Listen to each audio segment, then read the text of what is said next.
నమస్తే, welcome to our YouTube channel world of BCA. ఇప్పుడు నేను ఇల్లీగల్ కాంటాక్ట్స్ గురించి ఎలా ఉన్నాయి, ఏంటి ప్రూఫ్లు ఇస్తున్నారు అవన్నీ చెప్పాను కదా.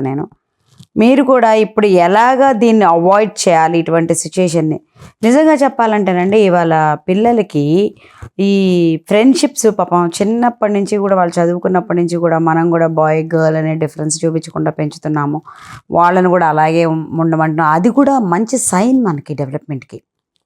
అలా ఇద్దరు బ్రతకటమే మంచి సైన్. కానీ కొంచెం దూరం వచ్చిన తర్వాత ఏమవుతుందంటే, ఈ మనం ఇచ్చినటువంటి ఇటువంటి సైనే అక్కడ వాళ్ళకి రప్చర్, అంటే దానివల్ల డైవర్స్ అయితే రాదండి. మనం ఫ్రెండ్షిప్గా ఉండి ఇద్దరం మార్చుకొని, లేకపోతే మెసేజెస్ చేసుకొని నైట్ మాట్లాడుకొని, లేకపోతే మన బాధ అంతా అతనికి చెప్పి, లేదంటే ఆ అమ్మాయికి చెప్పి, దీనివల్ల డైవర్స్ రావు. డైవర్స్ రావాలి, ఇల్లీగల్ కాంటాక్ట్స్ ప్రూఫ్ చూపించాలి అంటే డెఫినెట్గా ఫిజికల్ కాంటాక్ట్ ఇద్దరి మధ్య, ఫిజికల్ ఇంటర్కోర్స్ జరిగి ఉండాలి ఇద్దరి మధ్య.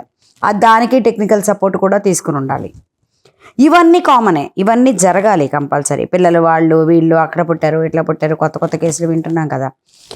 అన్నిటికీ కూడా ప్రూఫ్ కావాలి. ప్రూఫ్ అవ్వాలంటే దురదృష్టం ఏంటంటే, ఏ ప్రూఫ్ లేకుండానే మీడియా దాన్ని ఎక్కడ కావాలో అక్కడ ఎగ్జాగరేట్ చేసుకొని, ఎక్కడ కావాలో అక్కడ సప్రెస్ చేసుకొని సొసైటీని నడిపించేస్తుంది ఇవాళ సోషల్ మీడియా. ఈ సోషల్ మీడియా ఇదివరకు అట్లీస్ట్ పేపరు, ఒక న్యూస్ అనేది ఉన్నప్పుడు మీడియా వాళ్ళకి వాళ్ళు రాసి ఒక డాక్యుమెంట్ ఇచ్చి, లేదా ఒక స్టోరీ రాస్తే దాన్ని బట్టి మనం అర్థం చేసుకునే వాళ్ళం. ఇప్పుడు అలా లేదు.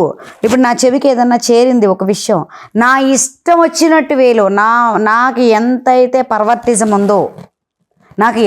పర్వర్టిజం ఉందో, ఎన్ని యాంగిల్స్లో అయితే నేను వెళ్ళగలను, నా పర్వర్టిజం, నా ఫ్రస్ట్రేషన్, నా నెగటివిటీ ఎంత వాడేసి దాన్ని సోషల్ మీడియాలో బయట పెట్టేటటువంటి ఛాన్స్ ఇవాళ మనకుంది. దాన్ని ఎక్కువగా మీరు ఓపెన్ చేయండి, ఎక్కువ నెగటివే కనిపిస్తాయి, పాజిటివ్ చాలా తక్కువ కనిపిస్తాయి. ఎందుకంటే అదే మన మైండ్లో ఉంది.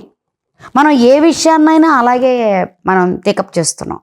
మనకున్న ప్రాబ్లం అదే, మనం అలాగే యాక్సెప్ట్ చేస్తున్నాం, మనం అలాగే ప్రొజెక్ట్ చేస్తున్నాం బయట యూట్యూబ్స్లో. అది స్ప్రెడ్ అవుతుంది. అందులో నిజాలేవో మా అబద్ధాలేవో. ఇది ఎప్పటికీ సప్రెస్ అవుతుంది. దీని మీద కరెక్ట్ అయిన యాక్ట్ ఎప్పుడు వస్తుంది అనేది నిజంగా అర్థం కావట్లేదు. సరే, దీనిలో కరెక్ట్ యాక్ట్ ఏంటి? పాజిటివిటీ, బయటికి వెళ్ళేటప్పుడు నెగిటివిటీ ఏంటి? సరే అండి, పెళ్లి బాజాలు మోగుతూ ఉంటాయి, ఏదో వెళ్తూ ఉంటారు, ఊరేగింపుకి వెళ్తుంటారు, కొద్దిగా పర్మిషన్ తీసుకుంటారు, రోడ్డు పక్కన ఏదో బాజాలు మోగించుకుంటూ ఉంటారు. ఇది మన హిందూ దేశంలో మనకు అవి కామన్. ఫస్ట్ నుంచి పెళ్ళి అంటే మనకు ఒక సెలబ్రేషన్. అలాగే సిటీస్లో కొంతవరకు పర్మిషన్ రావచ్చు, పెద్ద పెద్ద సిటీస్లో రాకపోవచ్చు, మిడిల్ సిటీస్లో డెఫినెట్గా వస్తాయి. వాళ్ళు ఎంతో కొంత పర్మిషన్ తీసుకుంటారు, కొంచెం సరదాగా నడుస్తూ ఉంటారు, ఓ 10 నిమిషాలు, ఓ పావు గంట, ఇది కామన్. సో దీనికి మనం పర్మిషన్ తీసుకోవాలి, అన్నీ కావాలి, బాగానే ఉంది. నాకు నిన్న చాలా ఆశ్చర్యం వేసిందండి. ఎవరో చనిపోయారు కొన్నాళ్ళు. భగవద్గీతని మనం ఎలా తయారు చేసామంటే, ఎలా ప్రొజెక్ట్ చేయటం మొదలుపెట్టామంటే బయట, భగవద్గీత అంటే ఇంకా చచ్చిపోయిన వాళ్ళ దగ్గర వినేది అని. ఒక 2-3 సంవత్సరాల క్రితం వరకు అదే ప్రొజెక్షన్ కంప్లీట్, అందులోనే ఉన్నాం మనం. భగవద్గీత బయట వెళ్తుంది అంటే ఎవరో చనిపోయిన వాళ్ళు తీసుకెళ్తున్నారు. భగవద్గీత అంటే అప్పుడే వినాలి, ఆ తర్వాత వినడానికి లేదు. అదో ఒకటి అయిపోయింది. నిన్న కొత్తగా నేను ఒకటి విన్నాను.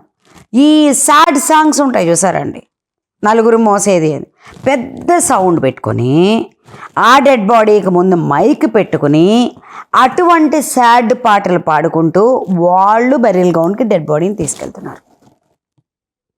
ఎందుకు? దీని మీద ఎటువంటి రిస్ట్రిక్షన్ లేదు. మనుషులకు చనిపోవటం, బ్రతకటం అనేది కామన్. కొన్నిసార్లు పెద్దవాళ్ళు అయిపోయి చనిపోతూ ఉంటారు, దాన్ని ఏదో ఒక రకంగా చేస్తుంటారు. లేదు, కొన్నిసార్లు దురదృష్టవశాత్తు ఒక మనిషి చనిపోతే ఫ్యామిలీకి చాలా నష్టం జరుగుతుంది. అంటే నష్టం అంటే మనిషిని మాత్రమే కాదు, ఫైనాన్షియల్గా కూడా అన్ని విధాల నష్టం జరుగుతుంది, సపోర్ట్ లేకపోవటం జరుగుతుంది. అటువంటిది ఆ ఒక్క ఫ్యామిలీకే చెందిందండి. కానీ వాళ్ళకున్న ఫ్యామిలీని వాళ్ళ సొసైటీ మీద ఇంపోజ్ చేయాల్సిన అవసరం ఏం లేదు, బలవంతాన రుద్దాల్సిన అవసరం లేదు. నేను అదే అనుకుంటాను. దాని వెనక మామూలు పబ్లిక్ వెళ్తూ ఉందండి, స్లోగా వెళ్తున్నారు, ఎందుకంటే పక్క నుంచి తప్పించుకొని వెళ్తున్నారు అనమాట. ఆ రథాన్ని తప్పించుకునే పాటలండి. ఏం చేస్తున్నాం మనం? ఎక్కడికి వెళ్తున్నాం? ఎటువైపు వెళ్తున్నాం? ఎటువైపు పయనిస్తున్నాం? మనం ఇదే నా సొసైటీకి చెప్పాల్సింది.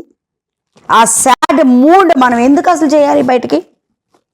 మనమేమో ఇన్ని పర్సనాలిటీ డెవలప్మెంట్ కోర్సెస్ తీసుకుంటున్నాం చెప్పుకున్నాం, లోపల ఎప్పుడు వెలుగుగా ఉండండి, పాజిటివ్గా ఉండండి, పాజిటివ్గా ఉండండి. ఒక మూడు నెగిటివ్ చేస్తుందా? ఎవరో ఒక సినిమా కోసం తీసుకున్న ఒక పాటను పెట్టి పబ్లిక్లో నెగిటివ్ చేయడం ఎంతవరకు? పాట వాల్యూ కూడా పోయింది, పరిస్థితి పోయింది, మనుషుల్లో నెగటివిటీ వచ్చింది. ఇది తప్పకుండా నేను చెప్పాలని డిసైడ్ అయ్యాను. సబ్స్క్రైబ్ చేయండి, లైక్ చేయండి, టంగు మనకి గంట కొట్టండి.